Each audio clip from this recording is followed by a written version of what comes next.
ሰላም ውድ ቤተሰቦቼ እንግዲህ በሰጣችሁኝ አደራ መሰረት ቃሌን አክብሬ ተገኝቻለሁ። ከ10 መኪና በላይ ዱቄትና ዘይቶችን እያስጫንኩኝ ነው። አሁን ሶስቱም ካምፕ ጋር በመሄድ በቀጣይ ቪዲዮ ለሁሉም ስሰጥ አሳያችኋለሁ። አሁን የምንገኘው በሁለተኛ ካምፕ በቻይና ካምፕ ነው። እንደምታዩት ወንድሞቼ ጋር ሆኜ ዱቄቴን እያራገፍኩ ገኛለሁ። ከጀርባ ሁሉም ሰው አለ። ሁለተኛው ካምፓችን ከመኪና ላይ አራግፈን ለማህበረሰባችን ለማከፋፈል ተዘጋጅተናል። ግን ይሄ የሚራገፈው ለሁሉም አይበቃም። ለየድርሻ ሁሉም መገመስ ካለበት ተገምሶ ነውና አሁን ደግሞ ወደ ዘይታችን እንሄዳለን። ከስንት ልፋትና ድካም በኋላ እንግዲህ የመጨረሻውን የቻይና ካምፕ ላይ አርፈናል። ይሄን እንደምታዩ ዱቄቱን አራግፈን ጨርሰን ወደ ዘይቱ መተናል። ይሄ ዘይት 600 ፍሬ ሲሆን ለ600 ቤተሰቦች የሚበቃ ነው።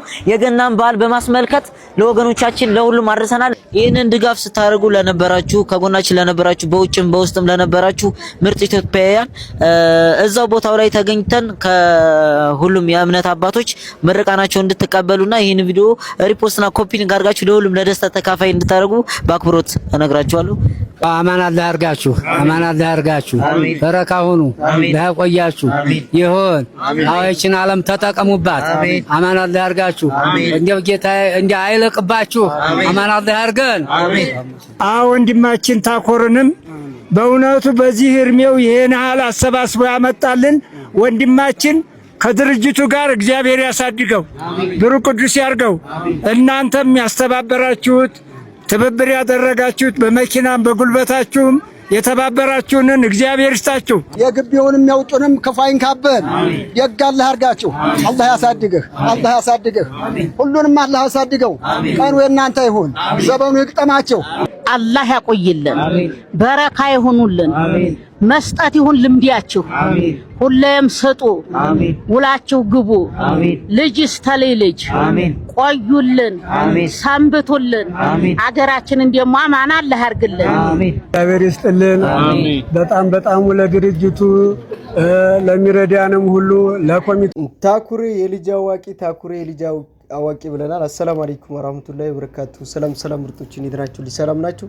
እንግዲህ የሰው ልጅ እርዳታ ሲሰራ ብዙ ነገር እንችሉ ነው።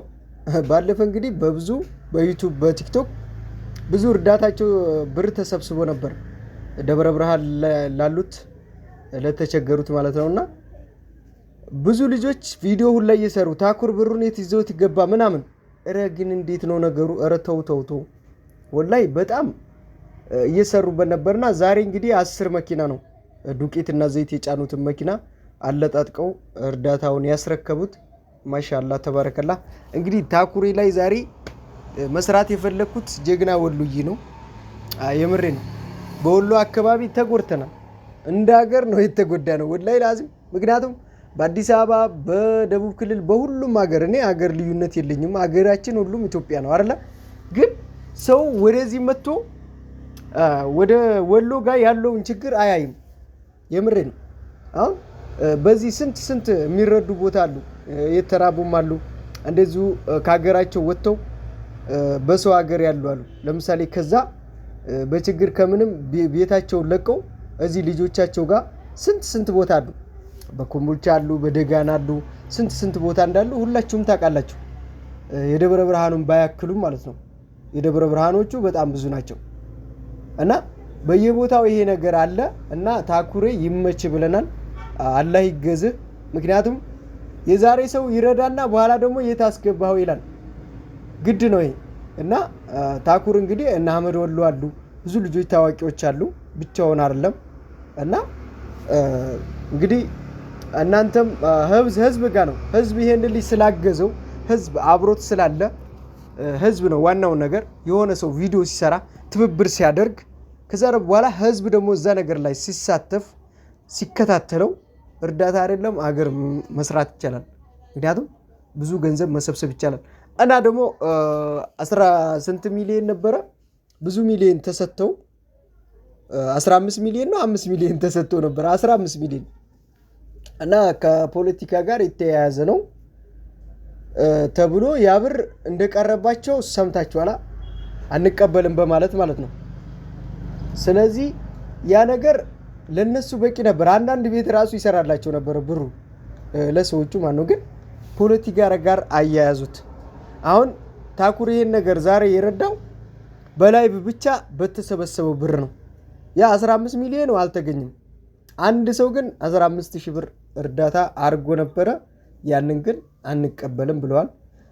ሰውየውም ላይቭ ላይ ገብቶ 15 ሚሊዮን ሰጥቻለሁ ያለው ዋሽቶ ነው፣ መንግስት እንደማይቀበለው አውቆ ነው፣ ፖለቲካ ነው እያሉ ብዙ ሰዎችም ቀልደውበታል። እንግዲህ ለታኩርም የ5 ሚሊዮን መኪና ነው ሰጥቻለሁ ያለው ሰውየው። ለተጎዱት ሰዎች 15 ሚሊዮን እንግዲህ ለታኩር ደግሞ የ5 ሚሊዮን መኪና ባንዴ ሰውየው 20 ሚሊዮን ነው ሸልሞ የወጣው በላይቭ።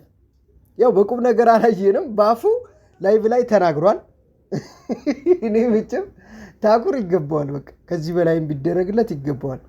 እና ግን ለታኩር አሁን የ5 ሚሊዮን መኪናውን ይግዛለት አይግዛለት አላቅም፣ ግን 15 ሚሊዮኑ ቀርቷል፣ ለምስኪኑ አልተሰጠም። አሁን በዚህ መኪና ተለጣጥቆ የሄደው በላይቭ የተሰበሰበው ነው። ሁላችሁም ያላችሁን ያወጣችሁት አለ አይደለ? በጊፍትም በ10,000 5,000 2,000 ያዋጣችሁት ገንዘብ ነው አሁን ተሰብስቦ የሄደው ማለት ነው የደረሳቸው ለነሱ። እና ግን ሰውየው ባንዴ 20 ሚሊዮን ነበር ያወጣው። 15 ሚሊዮን ለተቸገሩት፣ 5 ሚሊዮን ደግሞ ለታኩር መኪና ብሎ ተናግሮ ነው የወጣውና ታኩሬ ዝም አትበል። ይሄን ነገር የ5 ሚሊዮን መኪና እንዳይመልጥ እና 5 ሚሊዮን መኪና ሰርቶ ይገዛል ታኩር ባይደርሰው። ግን የእርዳታ ድርጅቱ አንቀበልም ፖለቲካ ጋር የተያያዘ ነው። እና ሰውየውን ግን እኔ እስከዛሬ አላቆም ነበርና በደንብ ነው የተከታተልኩት።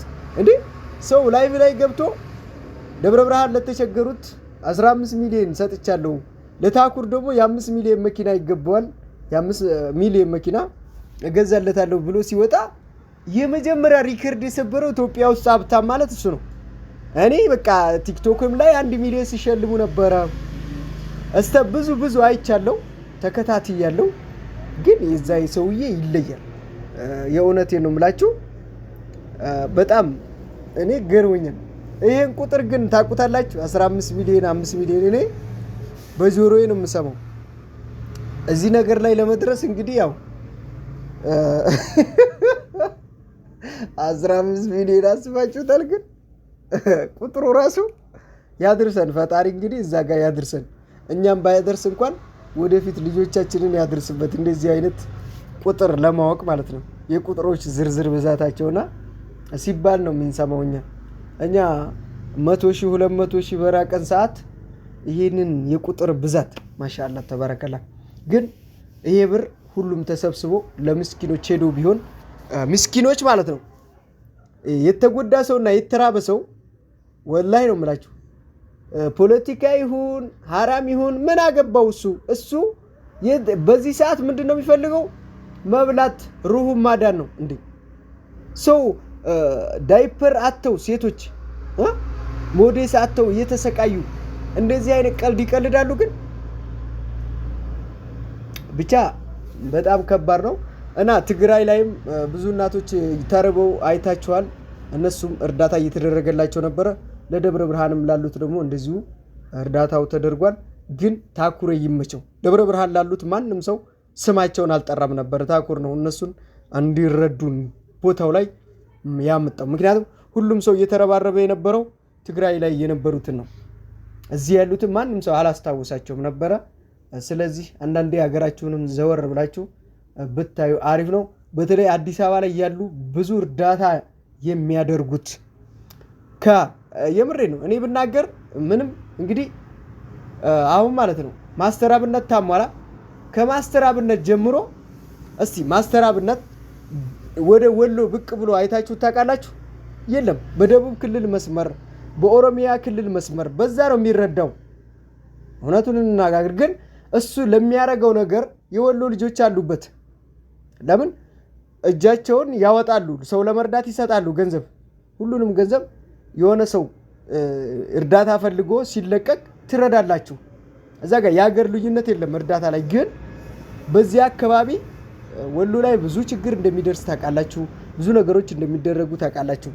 ግን ወሎ ላይ እስቲ ማን ተጎድቷል ብለው ዘወር ብሎ ያየ ሰው የለም። እውነቱን እንነጋገር። ምንድነው እየዋሹ መተው አገር መለየት ምናምን ብዬ ብተው ማለት ነው ውስጤን እያመመኝ ባወራ ይሻላል። በወሎ ያለው ማንም አስታውሶት አያውቅም። ወላሂ ላዚም እዛው አዲስ አበባ ያለውና በዛ ያለው መንገድ ነው ሁሉም የሚረዳ ሁሉም እስቲ ደሴ ገብቼ ይሄ ረድቻለሁ ኮምቦልቻ ገብቼ ወልዲያ ገብቼ የሚያቅ ሰው ካለ ይንጣ እርዳታ የሚያረግ ሰው ወላሂ ላዚም እና ይሄን ይመስላል